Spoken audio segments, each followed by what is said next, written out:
Are you looking for an athletic scholarship? You're in the right place. This is the Recruit Me Athletic Scholarship Podcast, the longest running podcast on recruiting and athletic scholarships. We're here to help your family navigate the recruiting road all the way to an athletic scholarship. He's a recruiting expert and a dad of 2 college athletes. He has a wealth of experience to share. Here's Recruit Me CEO, Brent Hanks. Welcome to episode 329 of the Athletic Scholarship Podcast. The Athletic Scholarship Podcast is the world's longest-running recruiting podcast and gives you a weekly 15 minutes that will change your athletic scholarship future. The Athletic Scholarship Podcast can be sent directly to you by subscribing on your favorite podcast app, or you can get the newest and all the past episodes on the recruit-me.com website. The Athletic Scholarship Podcast is one of the free resources under the Recruit Me umbrella. A new and popular resource for recruiting is the Recruit Me monthly newsletter. Go to recruit-me.com and click on the Recruit Me monthly newsletter page to sign up.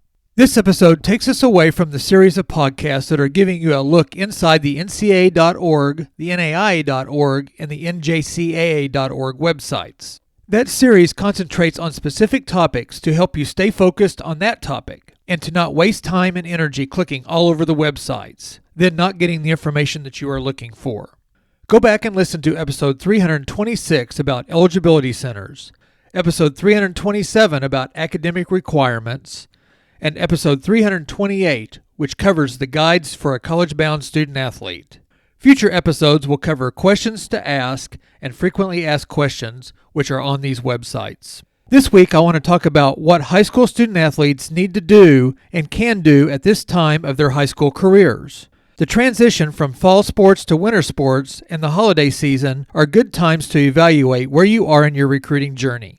This episode will focus more on the high school student athletes that are entering their prime recruiting period, or that are right in the middle of their recruiting track. Now, if you are a frequent listener, you have heard me say that no recruiting journeys are alike.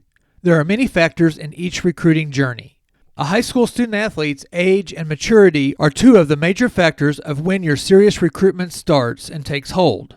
A majority of the serious recruiting happens as you enter your junior year of high school, and thus throughout your junior and senior years of high school. Generally, the more physically mature that you are, the more of a serious prospect that you are in your sport. Again, this isn't a set-in-stone recruiting rule, but seems to be a very common occurrence. Think about the heaviest recruited freshman or sophomore athletes that you know, and I bet they are bigger, stronger, and taller than most of their underclass athletes. It is hard to be a prospect when you are a male athlete and are 5'10" and weigh about 140 pounds.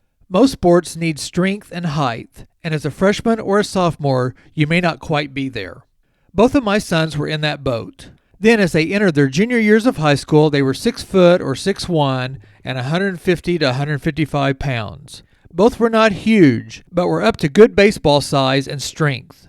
Parker, a left-handed pitcher, was throwing in the low 80s and had developed a great 2-seam fastball and a tough changeup as he entered his junior year of baseball. He used those weapons to win the Conference Pitcher of the Year with an 8-0 record and a .86 ERA.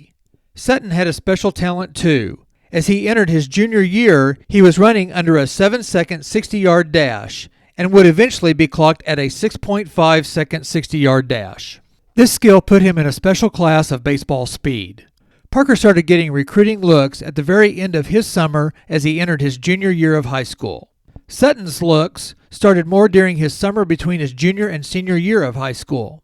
Both of the boys verbally committed right at the start of their senior years of high school and signed their national letters of intent in November of their senior year. November is one of the first times you can sign a national letter of intent.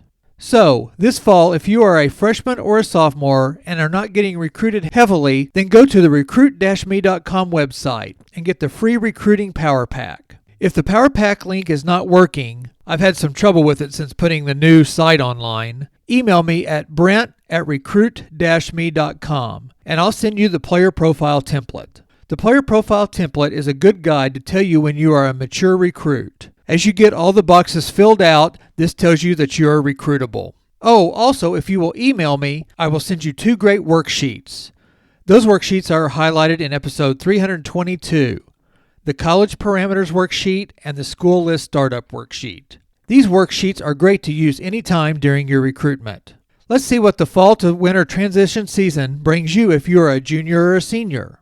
If your season just ended in your fall sport, you need to put together your introductory email, your player profile, and your recruiting questionnaire and contact the coaches and the schools on your school list. After you have contacted your coaches, or if you have already been in contact with college coaches, you need to use this time to send out short updates about you and your season. Highlights, stats, accolades, and videos are your next step. Keep these updates short. If you have to send 1, 2, or 3 updates over a short period of time, then that's okay. Don't dump all your information into one long update. A 2 to 3 minute highlight video is one update. Your team's success and your success with some brief stats is another update. Your accolades like all-conference, all-state, or academic awards are another reason for an update.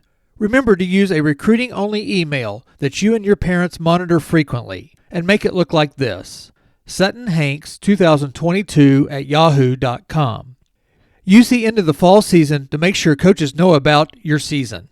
If your season is a winter sport, then it is time to invite coaches to come and see you. As you enter your recruitment, again, a majority of high school student athletes in their junior and senior year of competition, either introduce yourself to coaches with your introductory packet, or if you already have been in contact, then invite colleges to watch you personally. They can watch you personally in your gym, watch you online, or follow you on social media so you can post video highlights. After you have sent your introductory packet, then follow up with your schedule to again invite the coaches to watch you.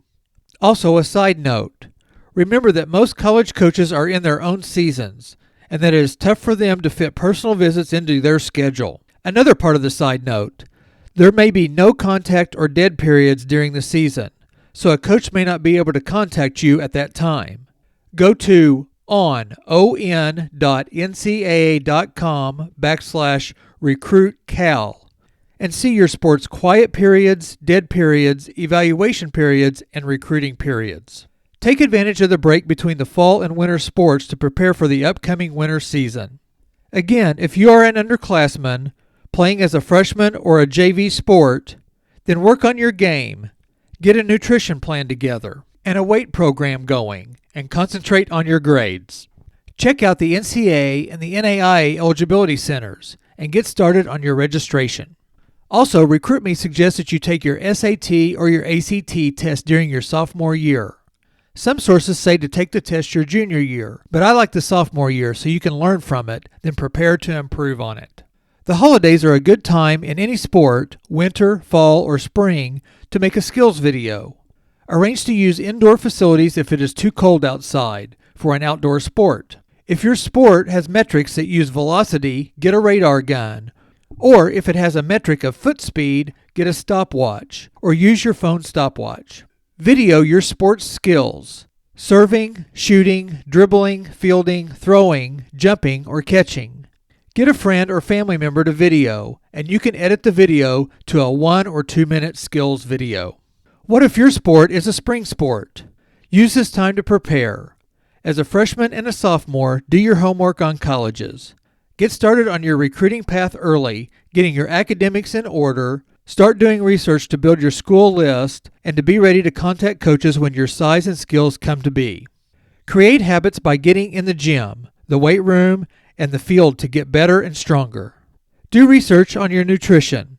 If you are preparing for your junior or senior season for the spring, use this fall to winter period to build your list, adjust your list, contact coaches with your introductory email, retake your SAT or ACT test before your season starts, send updates to colleges that you already have contacted, verify your GPA and your core courses to make sure that you are on track.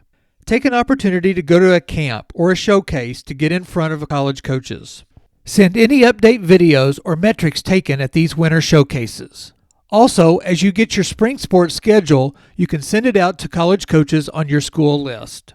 A thing that I would like you to consider is to make an appointment with your high school coach or your club coach, not together though, and ask them to look at your college school list and your research on each college.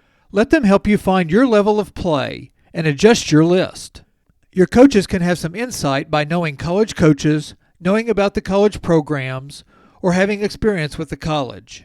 When Sutton and I met with his summer baseball coaches, with his list of colleges, the coaches felt the colleges on his list were all at his level of play, and they also discouraged 2 of the colleges because of a potential coaching change, and they had had some bad experience with another college. The coaches also suggested 3 colleges to add to Sutton's list for us to do research on. Columbia College was one of the adds to his list. And after doing some research and contacting the coach, we ended up visiting Columbia College and the coaches, and were taken on a tour of campus on an unofficial visit. The head coach met with Sutton and made an offer for him to play for the Cougars. The meeting with Sutton's summer coaches was very beneficial. Now, if you meet with your coaches, be ready for some no-nonsense, straightforward advice. The coaches may not tell you what you want to hear. They may tell you you need to play at a Division I mid-major instead of a Power 5 conference program. Or they may tell you that you're not a Division I prospect. Or they may tell you that you're not looking high enough. Take all these coaches' pieces of advice and analyze it. Also, don't take their advice without thinking about that if it fits you. My older son didn't have a sit-down meeting with his coaches because we didn't know all this back then during his recruitment that we needed to. Even without a meeting, Parker wasn't encouraged to look at Division I colleges, and he took that discouragement and made it a motivator. The more he saw players he beat or struck out getting attention, the more he saw himself in a Division I program. Thus, Northwestern Baseball fulfilled his vision. Get advice and use it to help you make your college choice that fits you, not a choice that looks good or fits someone else's agenda. Well, the fall and winter sports season is a time to transition and is a time to contact college coaches with your fall sports highlights, your fall stats, your fall successes and awards, and your interest in that college's program. If you are starting your winter sport, then contact coaches with your interest in their program and provide them to watch you play. Prepare to send game or weekly updates on your play. Be prepared to get your game video and edit it to send to your college school list. If your sport is a spring sport, then this is the time to contact your colleges. Send them your schedule and prepare for the upcoming season. All of these tasks are for upperclassmen and student athletes actively being recruited. This time is good for underclassmen to do their parameters worksheet and build their school list and prepare their introductory packet and future contact research. Get prepared now. Thank you for listening to this week's episode of the Athletic Scholarship Podcast. Go to the recruit-me.com website to listen to the past episodes of the Athletic Scholarship Podcast. There is a link to listen to all the past episodes, or there are categories that will help you find episodes in a subject you are interested in.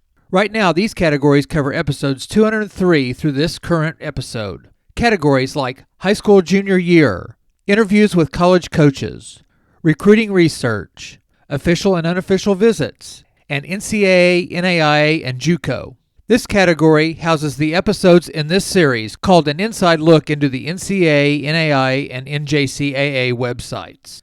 Episodes 326, 327, and 328 give you recruiting information on eligibility centers, academic requirements, and the guides for the college-bound student athlete. Next week's episode will give you a look into the 3 websites and target questions you need to ask during your recruitment. Again, join me next Tuesday for another 15 minutes that will change your athletic scholarship future.